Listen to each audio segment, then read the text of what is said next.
2011, my sister and I took my dad on a trip. I was returning to Korea for the first time since we had moved to the States when I was just a baby. It was such a great experience, even the flight was amazing. We were waiting to board, and suddenly the cabin crew walked through the crowd, and they were this group of super tall Asians that were all otherworldly beautiful. We found out that Asiana Airlines hires models to be their flight attendants.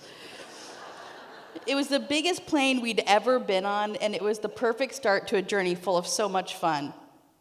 We asked our dad to show us the Korea that he thought of when he pictured being home. And I think this is really what made the trip so special and unique. Instead of spending every day on a guided tour, he took us to see where he had actually lived. Hidden away restaurants and shops with my Korean family, the roads where he and his friends played, with him pointing out different areas that used to have huge craters from the bombs dropped during the war. Brand new skyscrapers that were sidled up next to ancient temples.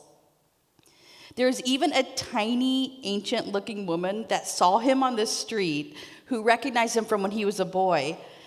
And she reached up and smiled, and she just touched his cheek with such sweet affection. It was truly the trip of a lifetime.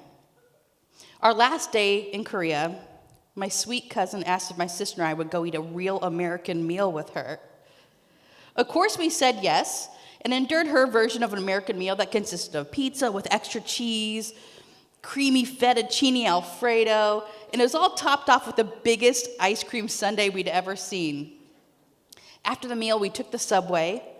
We went to the airport, where our extended family were already waiting, and we all said our goodbyes. My sister and I went to the crowded airport bathroom before boarding the plane, and I decided to change into some comfy clothes. I come out of the stall wearing my favorite pajama pants, and my sister asks, "What are you doing?" And I explained that I changed my pants to be comfy, and she said, "Okay, but why did you take off your underwear?" As I was in the middle of putting my undies into my backpack, and now we're just standing there arguing about my fashion choices. So if you can try to picture two women having a heated discussion while one is brandishing a pair of crumpled up underwear at the other one, all in a foreign language, that's what all the other women in the bathroom are watching unfold. But finally, I won the discussion, because I'm the older sister, and we happily get on the flight. Now, this entire time, the airport had been a complete madhouse. A tsunami had hit Japan the day before, so it was packed full of people that had flown in to flee the damage with nowhere to really go. And our flight was packed full of people that just hopped onto any flight that would take them out of the area.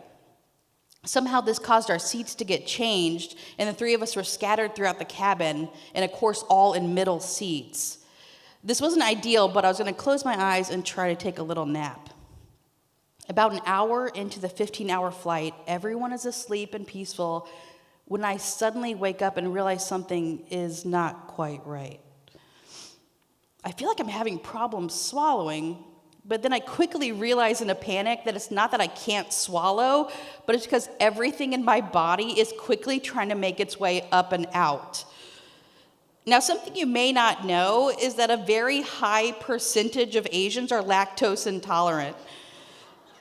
What you also may not know is that most lactose intolerant people are in complete denial that we cannot handle dairy until it becomes a problem.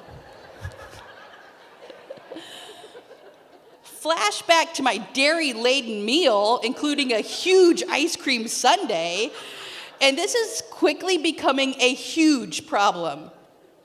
As the realization hits that nothing in my body and none of my lunch is going to stay down, I jump over the sleeping people in my row and start running toward the airplane bathroom, keeping my hands clamped over my mouth, trying to hold back what is happening. So I'm running down the aisle, my hands were pressed tight to my mouth and somehow formed two jets of milky white puke just shooting out onto the peacefully sleeping passengers on either side of me.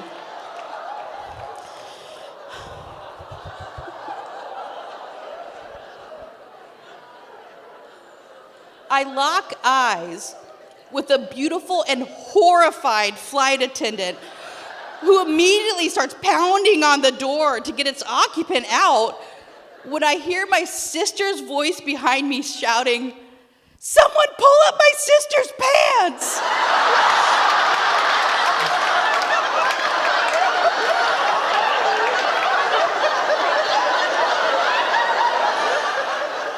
In my hurry to get to the bathroom, I had totally ignored the slipping of my pants as they were making their way down my legs, unable to pull them up because of my occupied hands.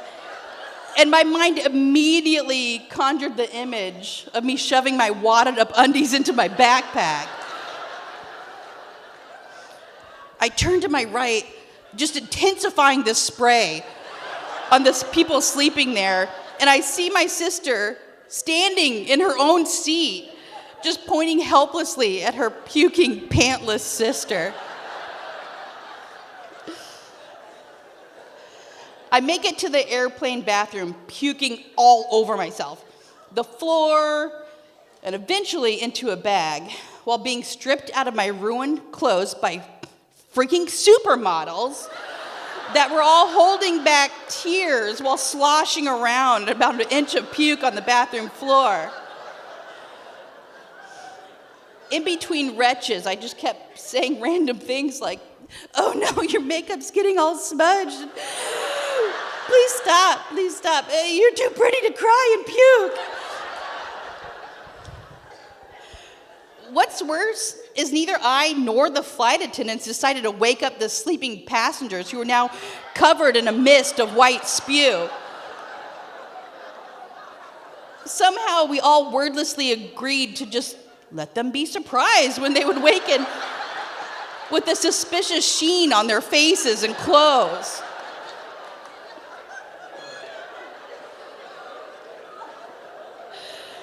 For the next 12 hours, all I wanted to do was be left alone.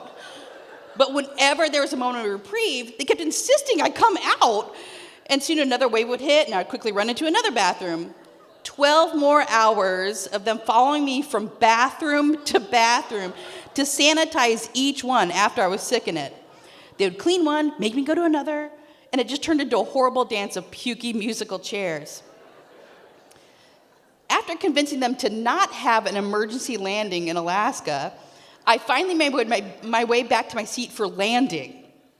The rest is just a blur of my dad half carrying me through customs, my sister holding my luggage, while I just held a bag of my ruined clothes. Okay, so when I look back on this trip, I don't just remember the terrible plane ride. I don't have to let that one part of the trip ruin my entire memory. Instead, I choose to remember it all. I had a beautiful trip. Wonderful memories were made with my family, and I spent cherished time with my dad and sister. And then there was also the plane ride home. I remember the good and the not so good. And for me, this is exactly the way I want to always view my life. When something so ridiculous or awful happens, I try to find the humor in it. If I give myself a moment to stop and notice, I can usually find a way to laugh at the absurdity of it all. I don't allow that one thing to ruin my entire memory or experience.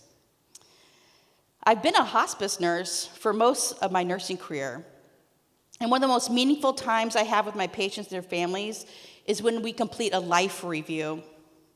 It's nothing as formal as setting up a meeting and getting a box of tissues ready, but it's really a natural flow of conversation that starts with why they are even meeting with someone from hospice.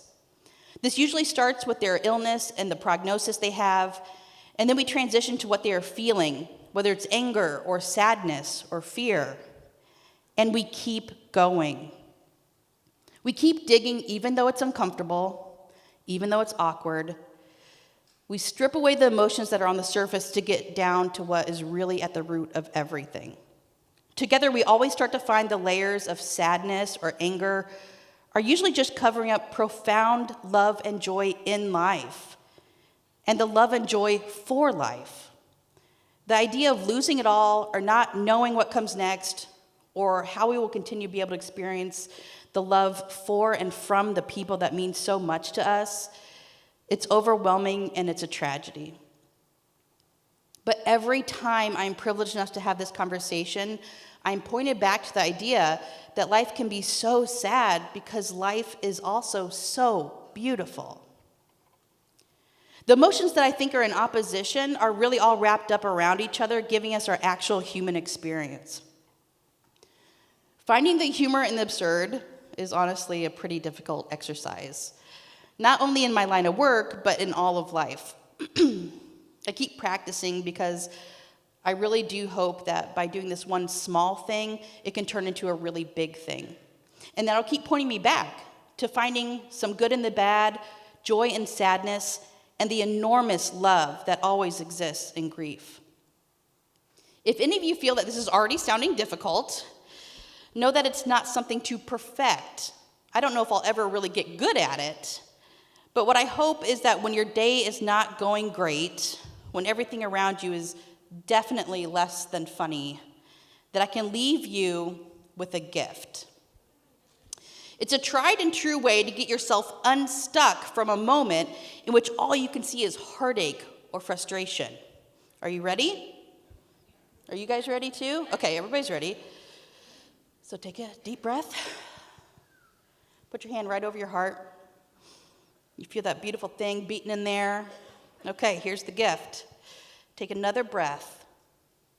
And just picture me running down an airplane aisle, pantless and puking. You're welcome.